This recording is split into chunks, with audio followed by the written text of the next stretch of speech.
Olá a todos e a todas, sejam muito bem-vindos e muito bem-vindas ao Sua Pesquisa Científica. Eu sou a Natácia e hoje nós vamos conversar sobre o lado obscuro da inteligência artificial na escrita e produção de trabalhos científicos. Já clica aqui no like, manda para algum amigo ou amiga que está usando a inteligência artificial, porque hoje vocês vão olhar um outro lado aqui sobre o uso dessa ferramenta, o lado obscuro da inteligência artificial na escrita do trabalho científico. E antes de você me jogar pedra, joga o dedinho no like, é muito melhor porque você vai o quê? Impulsionar esse conteúdo, vai me falar, olha, Nath, massa, faz bem você produzir conteúdo científico aqui para nós. Então faça isso e eu agradeço muito por você fomentar um canal de ciência. Mas é o seguinte, gente, hoje a gente sabe que a inteligência artificial veio e causou um boom gigantesco dentro da academia, não só na academia, em várias áreas, mas enfim, especificamente aqui na produção de artigos científicos, trabalhos científicos, pesquisa científica. Tem o lado bom, tem o lado ruim. Hoje eu vou trazer o lado obscuro para você, porque é importante que você saiba aonde você está pisando, tá? É importante que você entenda as limitações, os riscos, é importante que você entenda tudo isso para você não cair em armadilhas. Ah, Nath, você está falando que a inteligência artificial não presta. Eu não falei isso. Eu falei isso, criatura. Não falei isso. Tem nada a ver. Hoje a gente está trabalhando com o lado obscuro. E se você gostar e quiser, eu posso trazer para você aqui o lado purpurinado, maravilhoso, e como você pode usar isso de forma correta, tá? Então, se você quiser que eu traga o outro lado, o lado shining, coloca aqui para mim nos comentários, que eu vou gostar muito de trazer isso para você. Mas, galera, seguinte, a inteligência artificial, ela tá em voga agora, o povo tá falando, mas não é um negócio que começou agora, já tem muito tempo mesmo, que os pesquisadores trabalham nisso. Esse termo, ele foi cunhado, só para vocês terem uma noção, alguém quer um cafezinho? Esse termo foi cunhado em 55, 1955, ou seja, tem muito tempo, né? E quem cunhou esse termo foi John McCarthy. E esse senhor, já morreu, ele é conhecido como o pai da inteligência artificial. Foi ele que deu esse nome, foi ele que deu o nome para a criança. Por isso ele é considerado o pai, ele foi quem desenvolveu. E de acordo com ele, só para a gente saber aqui, porque a gente fica falando inteligência artificial, chat GPT, trabalho científico. Ai meu Deus, não, vamos entender o que é a primeira inteligência artificial aqui, para você entender a ferramenta que você está trabalhando. Então, de acordo com o John, a inteligência artificial, ela é uma ciência, ela é a ciência e engenharia de fazer máquinas inteligentes. Simples assim, esse é a criatura, esse é o John que criou o termo inteligência artificial e foi um grande pesquisador disruptivo no campo, tá? Bom, então a inteligência artificial, ela nada mais é do que uma área, tá? Um campo que vai desenvolver máquinas inteligentes que são capazes de realizar tarefas normalmente sem requererem a inteligência humana. Mas é importante que você saiba que essa inteligência artificial, essas máquinas, esses algoritmos que a gente tem, essa tecnologia, ela é embasada em algo que já existe, entendeu? E aí é que tá o pulo do gato, é aí que tá o engodo do negócio. Se ela é embasada em algo que existe fomos nós humanos que produzimos esse conhecimento. A máquina, ela vai lá, acessa isso e dá respostas muito humanas. Ó, a gente também não usa só isso para fazer perguntinha e artigo em científico não, tá? É um negócio assim bizarro, com questão de machine learning, redes neurais, um monte de coisa aqui. Mas o nosso foco é trabalhar no universo da produção do seu trabalho científico, da produção do seu TCC, do seu mestrado, a sua tese, seu artigo científico. Então, por isso que eu já vou falar para você que a gente vai ancorar aqui as definições para esse universo, porque o que eu quero aqui é que você tenha o trabalho pronto, eu espero que você também, né, queira isso, para você alçar voos, para você ter seu título, para você em busca dos seus objetivos profissionais. Então, a gente vai circunscrever o nosso tema nesse universo. Então, gente, a inteligência artificial, ela vai se basear nos dados que a gente colocou ali na pesquisa, então a gente não pode parar de pesquisar, a gente não pode parar de descobrir.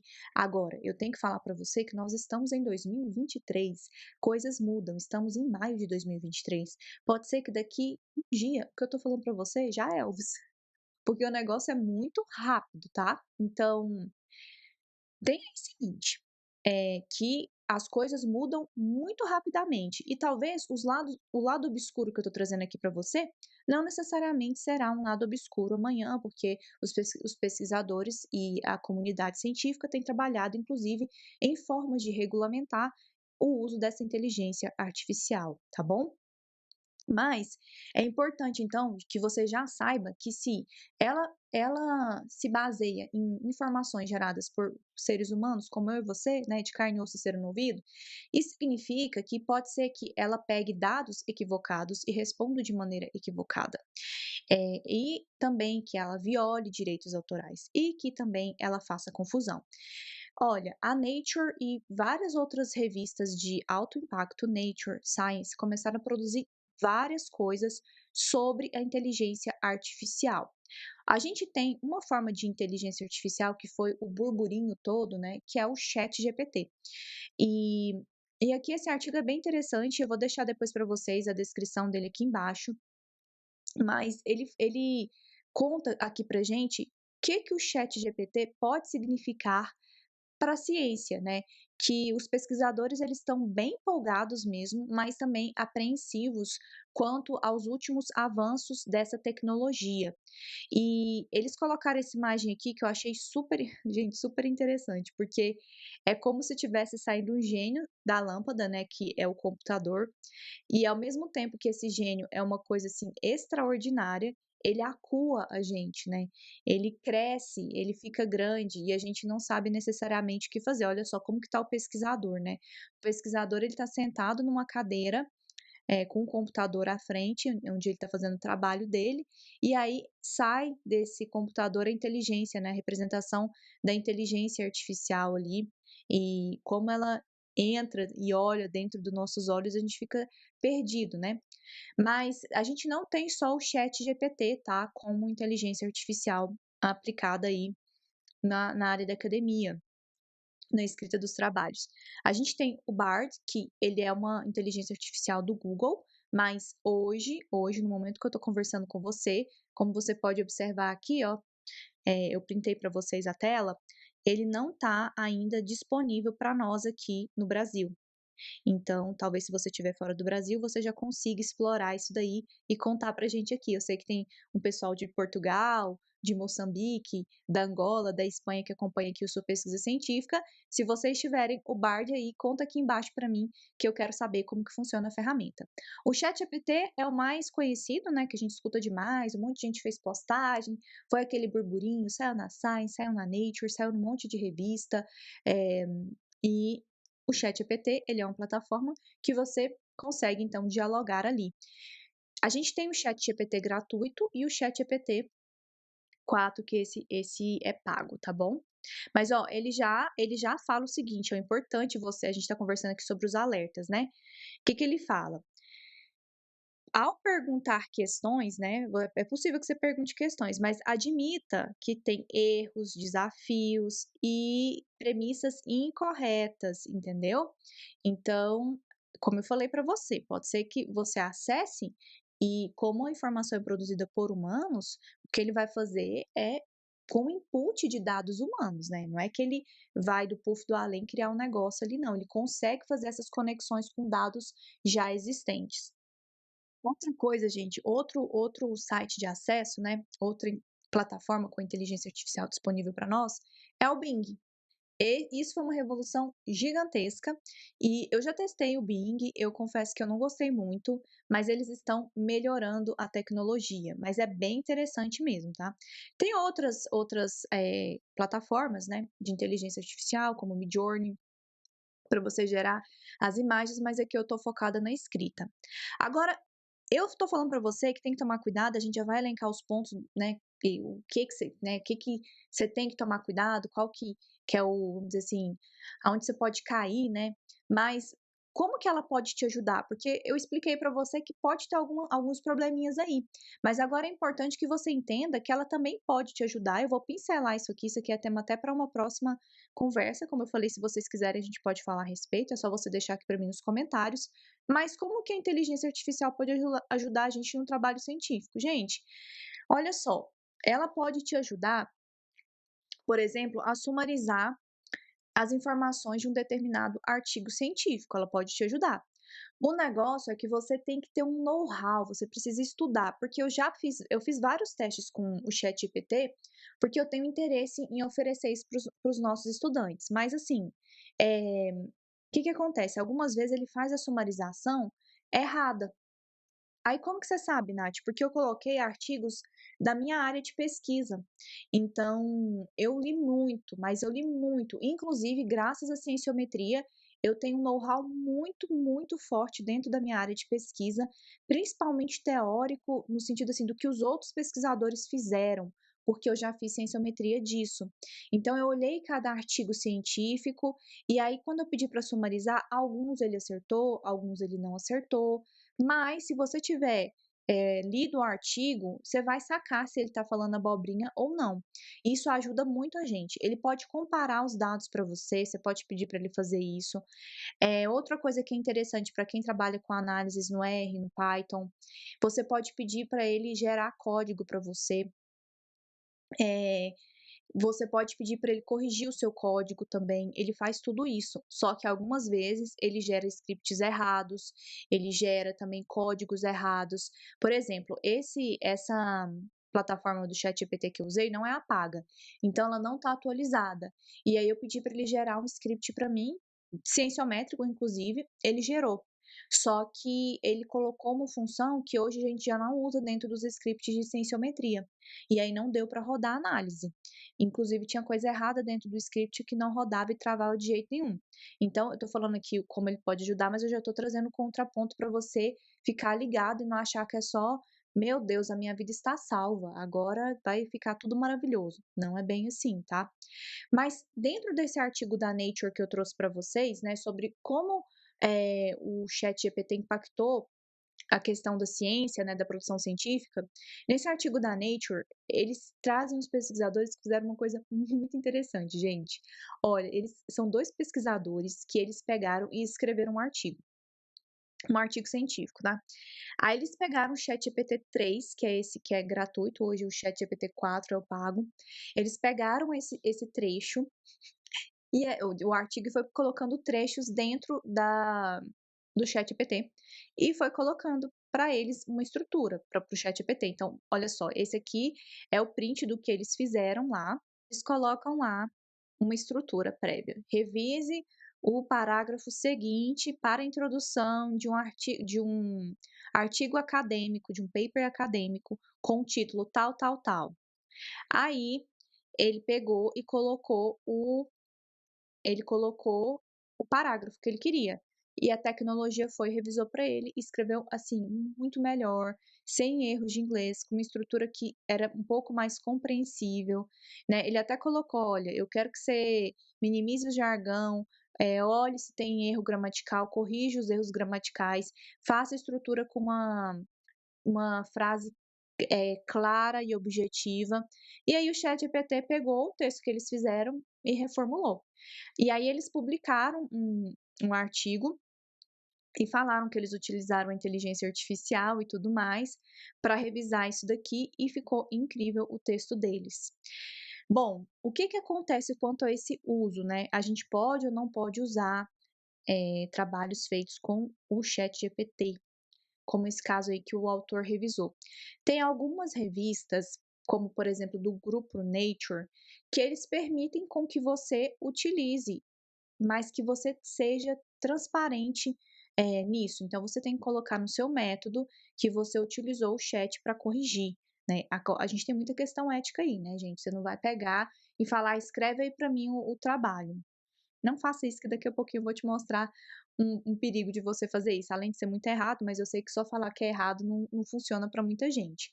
Mas enfim, então o grupo Nature, eles aceitam aceitam que você o grupo Nature aceita que você utilize o ChatGPT, mas você precisa ser transparente e aberto e falar: "Eu usei o ChatGPT para fazer isso". Você tem que olhar as revistas e ver e dar uma olhadinha no que elas falam, tá.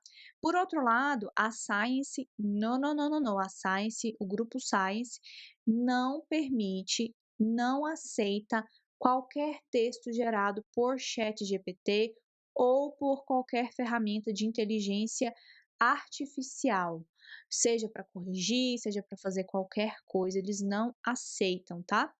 E aqui no Brasil ainda tem uma discussão sobre uma preocupação, mas a gente ainda não tem ainda, né, na data que eu estou conversando com vocês, uma orientação regulamentada sobre isso, você tem que olhar na sua instituição. Mas a maioria dos professores, eles têm e esperam que os seus estudantes tenham um comportamento similar ao que foi orientado pela revista Nature, né. Sejam transparentes na forma de você mostrar isso daí. Bom, o que eu estava falando para você, né, sobre o cuidado de você usar, é porque tecnicamente, como ele faz uma escrita bem bonitinha, né, tecnicamente, não é detectado por ferramentas de plágio que a gente tem, assim, atuais, né. Mas, uma garota, ela desenvolveu uma ferramenta para que houvesse a chance, a possibilidade de que a gente conseguisse, fazer essa detecção.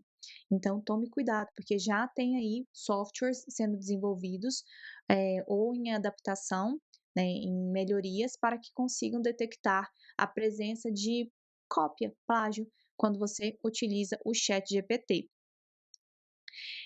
Olha, coisa importante a se dizer também que a gente tem dentro desse artigo aqui da Nature. Gente, o ChatGPT, ele, inclusive os seus competidores, ele tem um padrão de aprendizado estatístico que vai incluir um banco de dados enorme.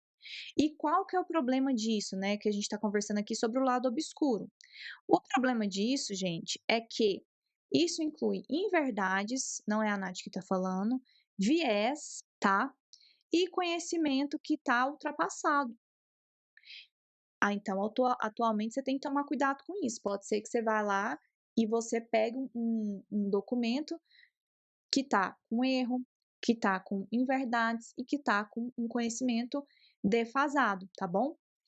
Então, o que a gente tem que ter em mente é que essa tecnologia, do jeito que ela está hoje, onde está marcado aqui em amarelo, ó, pode facilmente produzir erros e informações incorretas, tá bom? Principalmente, aliás, particularmente em tópicos técnicos. Então, a gente tem que ficar de olho nisso. Outra coisa que é importante, isso aqui eu vou mostrar para vocês, na verdade é assustador. Esses modelos de linguagem, ele não mostra a origem de onde ele pegou. Ele simplesmente pega, tá? Ele não mostra para você.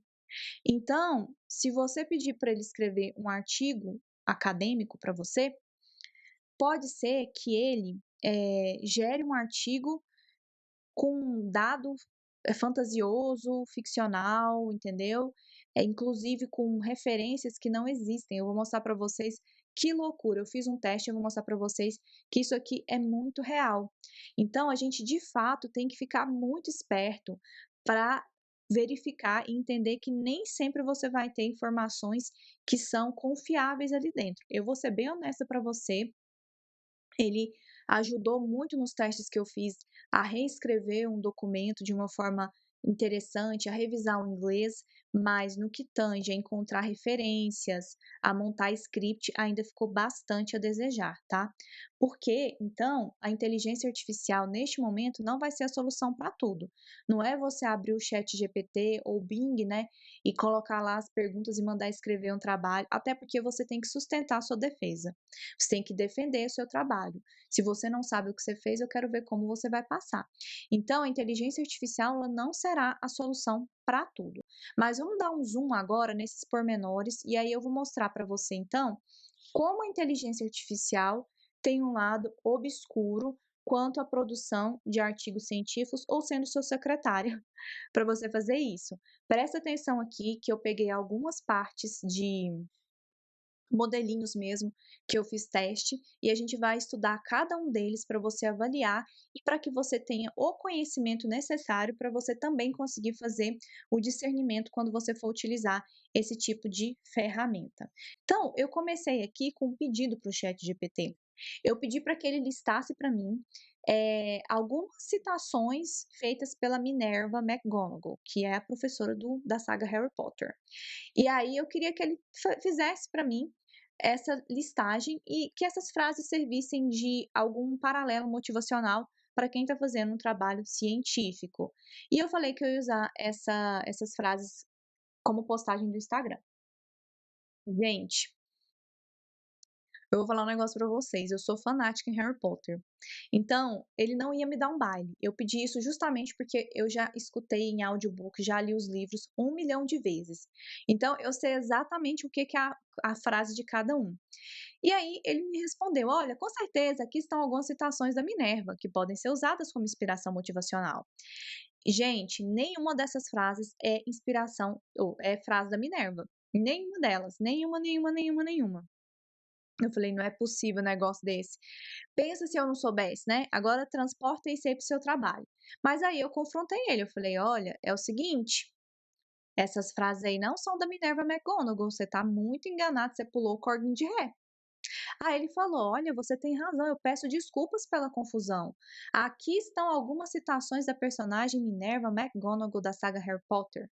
E aí, gente, acontece que a primeira frase é preciso ter muita coragem para enfrentar os nossos inimigos, mas igual coragem para enfrentar os nossos amigos. Alvo Dumbledore, não é Minerva. Por quê? Porque a Nath já leu Harry Potter 10 mil vezes. Então, um monte de frases aqui não são, aliás, todas as frases, né? Um monte de frases não. Então, olha bem para isso. Lembra que eu falei para vocês que a gente pode tentar sumarizar os achados dentro de um trabalho científico? Pois é, pode ser que ele invente esses achados. E aí é quando você não pode substituir a sua leitura por uma sumarização ali dentro, tá? Aí eu fui mais a fundo, falei: "Tá bom, então agora já que ele não pegou citação, vamos lá, eu quero saber quais são os tipos de arquivos que são exportados pelo Cielo". O Cielo é uma plataforma de busca de artigos científicos focado principalmente, em produção de artigos da África e da América Latina e da América Central. Então eu fui e perguntei quais eram os tipos de arquivos que esse banco de dados, que tem vários artigos ali dentro, exporta. E como eu trabalho com cienciometria, isso é uma coisa que eu já estou assim, eu já sei esse negócio de trás para frente, né. E aí falou: "Olha, você sabia que o Cielo permite exportar diferentes arquivos? Aqui tem os formatos específicos: PDF, XML", e aí ele explica o que que é cada um desses formatos, né, RIS, BibTeX. Beleza. Só que não. Por que só que não? Aqui eu coloquei para vocês, eu printei. Esse aqui é do próprio Cielo e são os formatos que ele exporta, dentro do banco de dados. Agora eu pergunto para você, me conta um negócio, isso aqui ó, XML, tem algum XML aqui? Não tem, né, gente? Não tem nada de XML aqui. Olha o erro aqui. Ah, mas tem Bibitex, tem RIS, tem PDF. Tá, gente, mas e aí? Um erro é um erro, né, gente? Errou, o trem tá errado. Mas pensa quando a pessoa tá fazendo a modelagem de uma proteína, quando a pessoa tá fazendo alguma elaboração de fórmula, alguma análise estatística, isso aqui não pode acontecer. Mas muito bem, depois disso, eu perguntei para o ChatGPT qual era o tamanho amostral ideal para a pessoa fazer um trabalho cienciométrico. Quantos artigos eu preciso ter? Qual que é um tamanho adequado para que eu conduza uma pesquisa cienciométrica? E aí, gente, ele me deu aqui ó, a bagatela de 4 artiguitos aqui, falando que essas referências aqui. Não, aí ele me falou um número, mentira, ele me falou um número. Aí eu falei: você pode me dar a referência disso? Ah, ele me deu a referência disso, ele me deu esses 4 artigos aqui, e a gente vai conversar sobre cada um deles. Vamos começar sobre o primeiro aqui. Gente, o primeiro artigo que ele coloca pra gente teve um erro já aqui, eu vou falar para você qual é. Olha esse DOI aqui e olha este DOI aqui. Tá vendo que aqui tá 2010.9.002 e aqui embaixo tá 2010.10.002. Quando eu cliquei aqui, no DOI que o ChatGPT me deu, nesse ponto que eu tô mostrando para vocês aqui na tela, ele foi para outro canto. Não era esse artigo, mas tudo bem, eu peguei o artigo e bati no Google, e é esse artigo aqui, ó. Esse artigo aqui, gente, não tem absolutamente nada, nada falando sobre N amostral para você fazer um artigo sensométrico, não tem nada. Então, já tá errado, né? Eu perguntei um negócio para ele e ele errou. Mas eu falei, vamos continuar. Ele me deu 4 citações, 4 referências, então vamos avaliar. Muito bem. Novamente, ele me deu um DOI aqui, vou marcar para vocês, que não corresponde com o DOI da citação que ele me passou. Então, se você clicar direto, já Elvis, não vai dar certo. E aí, esse artigo aqui, que ele colocou para mim, que seria uma referência, né, para eu saber o N amostral, gente, também não fala de N amostral. Então, pensa se eu estivesse escrevendo o meu trabalho científico, e aí eu estivesse escrevendo um negócio lá e falasse para o ChatGPT, fala para mim aí quais são as referências em relação à ideia X. Ele me desse essas referências e eu fosse toda saltitante, feliz, colocar no meu trabalho. Aí chegar na hora da minha defesa, ou se eu submeti o artigo para alguma revista, a pessoa ia falar: "Uai, mas por que que você colocou esse artigo aqui, se esse artigo não fala sobre este tema?". Muito bem, se o artigo não existia, simples desse jeito. Lembra que eu comecei conversando com vocês que na Nature, naquele artigo da Nature, eles pontuaram que ele cria citação, referência? Pois é, gente, ele cria referência. Essa referência aqui, ela não existe, não tem, não tem. Você pode bater no Google, até printei para vocês aqui a primeira página do Google, ela não existe. Então, olha o outro lado obscuro do chat GPT para a produção do artigo científico, para a produção da escrita científica. Pode ser que se você pedir para ele gerar referências, gerar não, né? Te dar referências sobre um tema, ele gere referências que não existem, do puff do além. A gente não quer isso. Bom, mas eu perguntei para ele qual seria o N amostral adequado. Eu perguntei para o chat GPT qual seria o N amostral adequado para fazer um trabalho cienciométrico. Ele gerou para mim referências completamente equivocadas sobre isso. E qual foi o N amostral que ele sugeriu, né, que seria o N amostral indicado para as análises cienciométricas? Olha, gente, está aqui marcado em amarelo. Algumas guidelines sugerem, algumas orientações sugerem que o tamanho de amostra tem que ser de pelo menos 30 artigos. Pois é, gente, só que essa informação tá errada. Como que a Nath sabe que tá errada? Porque a Nath pesquisa isso, porque ela trabalha isso, porque ela estudou, ela foi na fonte. Então imagina só, se eu tivesse começando a fazer um trabalho cienciométrico e pensasse, uhul, beleza, maravilha, o ChatGPT vai fazer para mim. Vamos lá, ChatGPT, quantos artigos eu preciso para fazer um trabalho científico? Ele ia falar 30 e você ia acreditar, e não é 30, tá? Não é 30. Eu sempre tô falando isso, tá? Não, eu falei, vamos brincar, ele quer brincar, vamos brincar. Qual que é o tamanho de amor? Coloca para mim uma referência disso daqui, né? Então, me fala uma referência disso aqui. Aí ele pegou e me deu essa referência aqui, dizendo que ele tirou isso daqui, essa informação dos 30 artigos, desse artiguinho aqui, tá bom?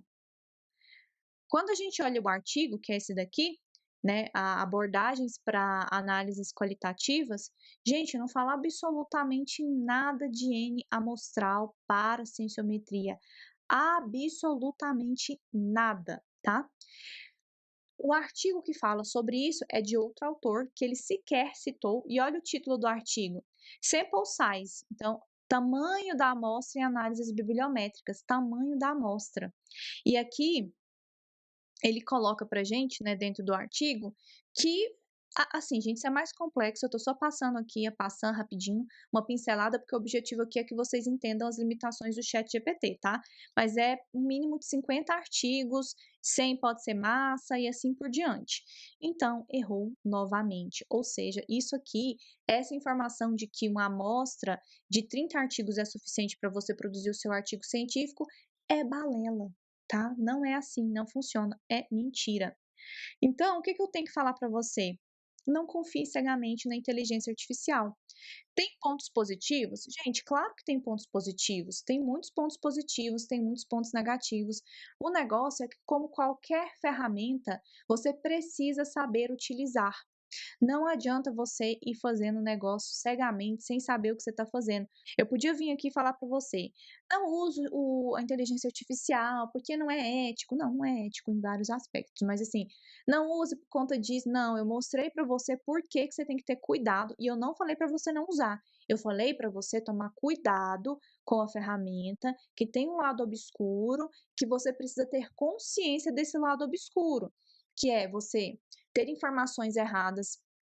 Se você pedir para ele sumarizar as informações de algum artigo científico, pode ser que ele sumarize o negócio errado. Eu mostrei para você quando eu pedi para ele pegar fragmentos do livro do Harry Potter ali da McGonagall, ele simplesmente pegou coisa nada a ver, frases nada a ver. Ele constrói também narrativa falsa.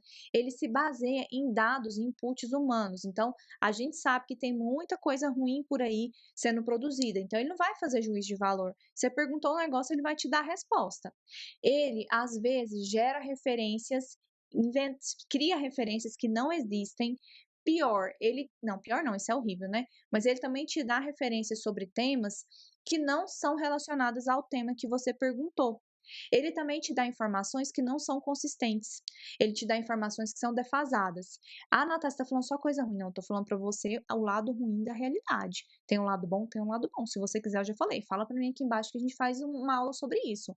Mas é importante que você tenha consciência de todas essas limitações, porque imagina só se eu tivesse produzido um trabalho em cima disso que eu mostrei para vocês, ou se eu fosse responsável o suficiente para colocar essas informações, disponibilizando isso para você. Então, sempre tenha um pensamento crítico a respeito. E lembre-se, gente, quando você utiliza a inteligência artificial como algo para fazer um trabalho para você, você também está cometendo plágio. E aí, tem sim pessoas que já estão desenvolvendo programas para conseguirem identificar se o texto foi produzido pelo chat GPT. Porque aí o que que acontece sobre isso também? Você está mentindo, você está falando que foi você que fez um negócio que não foi você que fez. Entendeu o problema disso daí? Por isso que a Nature, ela também coloca, né, o grupo Nature, não são todas as revistas, mas eles colocam, ó, se você usou, coloca no que você usou e como você usou, seja claro sobre isso. Então eles estão agora desenvolvendo ferramentas para detectar esses documentos que foram gerados por inteligência artificial, como está marcadinho aqui para vocês nesse fragmento que eu peguei também do artigo da Nature. O que que mais ou menos é a ideia desse pessoal que está desenvolvendo essas ferramentas para detecção da galera que fez isso, né? Da galera que usou o ChatGPT para construir um trabalho inteiro. É porque a ferramenta ela vai avaliar variações no texto. E aí, quando ela avalia informações no texto, você consegue verificar que tem algumas tendências e formatações de texto que são muito mais características da inteligência artificial, porque a inteligência artificial ela tende a ser mais consistente no tom, né, no tom da escrita do que a gente é. Então, a partir dessa cadência de escrita, eles conseguem identificar se o texto foi gerado ou não por inteligência artificial. Mas então, Nath, como que eu posso usar essa ferramenta, né? Como que seria um jeito correto de utilizar essa ferramenta? Olha, primeiro, você vai conferir a fonte, a informação. Ah, eu estou usando aqui, mas confere a fonte e a informação, veja se isso realmente é consistente. Vá estudar, vá ler, vá saber sobre o seu assunto de estudo. Porque quando você tem uma boa base sobre o seu estudo, sobre o seu assunto, sobre o tema da sua pesquisa científica, sobre o que é o seu trabalho, o que você está fazendo, é muito difícil você ser enganado. Você pode até não saber tudo, você não tem que ser uma enciclopédia, mas você vai olhar aquele texto e vai falar: tem alguma coisa errada aí, tem alguma coisa que não faz sentido com base naquilo que eu estudei. Por exemplo, o N amostral perguntado para o ChatGPT necessário para fazer um estudo sensométrico foi 30. Eu já estudei, eu sei que não é 30, eu sei que está errado. Então, a gente tem que fazer essa avaliação. Importante você saber que quando você utiliza o ChatGPT, você pode também estar incorrendo em violação de direitos autorais. Isso ninguém conta, né? Eu sei, eu sei. Por favor, olhe para esse negócio e pense assim: que prof maravilhosa que trouxe todos esses pontos que às vezes são pontos obscuros ou pontos cegos, né? Talvez poderia ser até pontos cegos do uso da inteligência artificial. Por quê, gente? Porque esses algoritmos de inteligência artificial, eles podem acessar e utilizar um conteúdo que ele é protegido por direito autoral sem a permissão adequada dos autores, e isso vai violar os direitos autorais desses autores originais. Outra coisa que pode acontecer é a manipulação de resultados. Sim, esses algoritmos eles podem também ser usados para você ter trabalho que tem resultado falsificado ou manipulado. A gente viu ali quando eu pedi para ele citar referências, ele fez referência da cabeça dele, entre aspas, né, gente? Cabeça entre aspas, um trocadilho aqui. Mas enfim, tudo isso aqui prejudica a integridade científica, né, é um desserviço. E também a gente tem uma falta de transparência, porque nem sempre a gente sabe de não, nem sempre não, para não dizer quase sempre, a gente não sabe de onde ele tirou aquilo lá. Às vezes ele cria para você um texto, você fala: "Me dá referência disso que você criou", e aí ele vai fazer o seguinte, ele vai gerar ferramentas da cabeça dele. Simples assim. Eu mostrei para vocês aqui, eu deixei os prints para vocês verem como isso é sério, que eu pedi as referências e ele simplesmente inventou referências, ele colocou referências que não tinha nenhuma relação com aquilo que eu estava falando. Vou colocar isso numa postagem para vocês depois, mas é bem interessante. Mas vários algoritmos, tá, dentro da inteligência artificial é como se fosse caixa preta.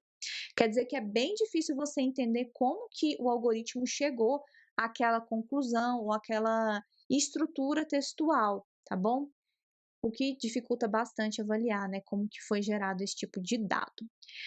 Pessoal, essa foi a nossa conversa sobre o uso de inteligência artificial para a produção e escrita de trabalhos científicos, o lado obscuro disso, o que que você tem que tomar cuidado, o que que você tem que observar, como que você pode contornar a situação ou usar essa ferramenta da melhor forma possível, para você não cair no engano, para você não cair no erro, para você não prejudicar a sua carreira. Imagina só você fazendo um trabalho todo com o ChatGPT e daqui 2 anos tem lá a ferramenta totalmente disponível para a gente passar nos textos e as pessoas descobrirem que seu trabalho foi todo feito de forma equivocada e você perder seu título.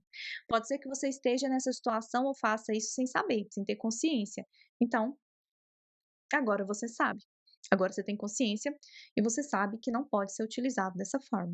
Eu espero que esse conteúdo tenha ajudado você. Compartilha com seus amigos, compartilha, tá? Manda pra galera, porque eu sei, eu tenho certeza que tem muita gente usando a inteligência artificial de forma equivocada. Eu espero você no nosso próximo encontro. Até breve!